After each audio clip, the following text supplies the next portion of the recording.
Jugé non essentiel, le magasin est bel et bien fermé. Mais depuis quelques jours, pendant que la plupart des salariés sont en chômage partiel, d'autres s'activent pour mettre en place le click and drive.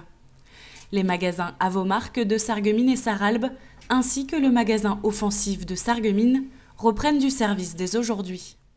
Là, c'est une très très grande première. Comme je disais, c'est que on ne peut pas continuer un deuxième confinement sans faire de chiffres pendant un mois complet.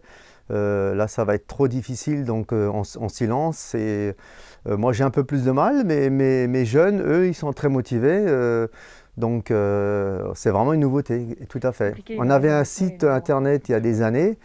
Et suite à l'apparition des gros Amazon et tous ces gens-là, on n'a pas pu continuer, c'était pas possible. Et là, maintenant, c'est une question de survie en fait. Pour nous, c'est hyper important. Lors du premier confinement, les magasins Avomark avaient perdu plus de 200 000 € de chiffre d'affaires. Impossible pour l'enseigne de laisser tomber, le service drive est devenu l'alternative idéale. Par rapport au premier confinement, j'ai un peu pris les devants, c'est que je me suis dit il faut qu'on fasse quelque chose. On ne peut pas rester les bras croisés à nouveau une deuxième fois dans l'année. On ne sait surtout pas combien de temps il va durer. Et on parle d'un mois, mais on ne sait pas si ça va durer 2 mois ou plus. Donc ça ferait quand même beaucoup de pertes de chiffre d'affaires pour le magasin. Et c'est l'avenir de nos emplois qui est quand même en jeu. Donc on s'est dit qu'on va tout de suite bouger. Et voilà, après c'est sûr que c'est une autre manière de vendre, mais on a quand même beaucoup de clients fidèles et ce serait entre guillemets aussi les punir de ne rien faire. Je pense que c'est là aussi le but, c'est de satisfaire nos clients, peut-être d'en avoir des nouveaux, mais c'est surtout de satisfaire nos clients fidèles, de leur proposer des services différemment, mais d'être présents. Et pour ces clients, le magasin est prêt à tout. À l'approche des fêtes de Noël, il fallait réagir très rapidement. Pour ce faire, le magasin choisit les produits, les met en ligne et propose un paiement à distance ou sur place.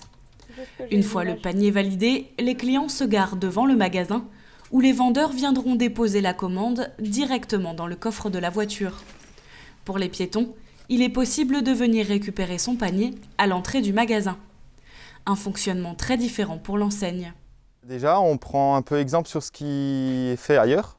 D'autres magasins qui l'ont fait au premier confinement, je me suis un peu inspiré de ce qui a été fait. Je regarde un peu sur Internet, voilà, et puis les idées viennent au fur et à mesure qu'on y réfléchit.